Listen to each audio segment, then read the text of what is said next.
Hi అండి, welcome to Geetha queen kitchen. ఎప్పుడు చేసేలా కాకుండా చేపల పులుసుని నేను ఇవాళ ఇగురు చేస్తున్నానండి. ఒకసారి మీరు కూడా ట్రై చేయండి. చాలా అంటే చాలా బాగుంటుందండి. ఇక్కడ నేనైతే పండు కప్పుని యూస్ చేశానండి. 2 మీడియం సైజు ఫిషెస్ని తీసుకున్నాను. దీనికి ముందుగా మనం మసాలా అనేది ప్రిపేర్ చేసుకుందామండి. ముందుగా మెంతులు, వాము, యాలకులు, లవంగాలు, జీలకర్ర, ధనియాలు, చెక్క, కొద్దిగా మిరియాలు, ఇవన్నిటిని కూడా మనం మీడియం ఫ్లేమ్లో పెట్టుకుని స్లోగా ఫ్రై చేసుకుందామండి. ఇవి మాడిపోకుండా దగ్గరే ఉండి మనం బాగా వీటిని ఫ్రై చేసుకుందాము. ఫ్రై చేసుకున్న తర్వాత మిక్సీ జార్లో పెట్టుకున్నాను. దీనికోసం ఆయిల్ పెట్టుకొని ఒక 4 మీడియం సైజ్ ఆనియన్స్ తీసుకొని కట్ చేసుకున్నానండి. ఇలా గోల్డెన్ కలర్ వచ్చిన తర్వాత 2 టేబుల్ స్పూన్ల అల్లం వెల్లుల్లి పేస్ట్ యూస్ చేస్తున్నానండి. ఈ కర్రీకి కొంచెం అల్లం వెల్లుల్లి పేస్ట్ అనేది ఎక్కువే పడుతుంది, ఆయిల్ కూడా ఎక్కువే పడుతుందండి.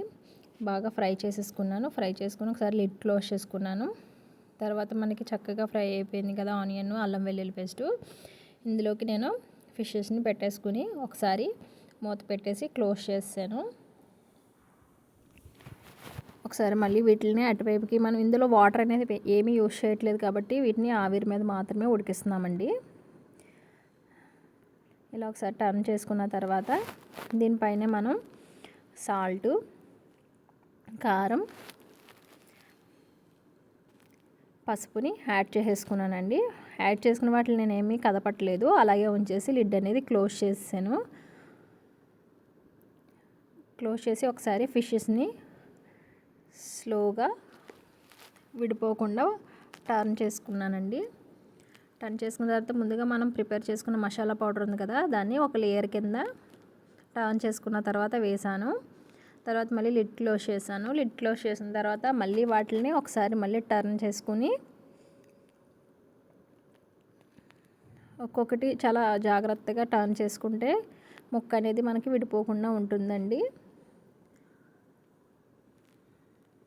టర్న్ చేసుకున్న తర్వాత మళ్ళీ ఒకసారి దీనిపైన మసాలా పౌడర్ అనేది మళ్ళీ ఒకసారి లేయర్ కింద మనం వేసుకుంటే మళ్ళీ లిడ్ అనేది క్లోజ్ చేస్తే చక్కగా మసాలా అనేది ముక్కలకి చక్కగా పట్టేస్తుందండి. అంతే అండి. ఆయిల్ చక్కగా పైకి తేలిపోయింది కదా. ఫైనల్గా కొత్తిమీర వేసేసుకుని సర్వ్ చేసేసుకోవడం అండి. చాలా టేస్టీగా ఉంటుంది. ఒకసారి మీరు కూడా ట్రై చేయండి. దీంట్లో నేను వాటర్ అనేది యూస్ చేయలేదు, చింతపండు కూడా యూస్ చేయలేదు, ఓన్లీ మసాలా అండి. దీంట్లో వామ్ అనేది మనం ఎక్కువ వేసుకుంటాం కాబట్టి ఫ్లేవర్ అనేది చాలా బాగుంటుందండి. నచ్చితే కనుక మీరు కూడా ఒకసారి ట్రై చేయండి. చాలా ఈజీ ప్రాసెస్ అండి.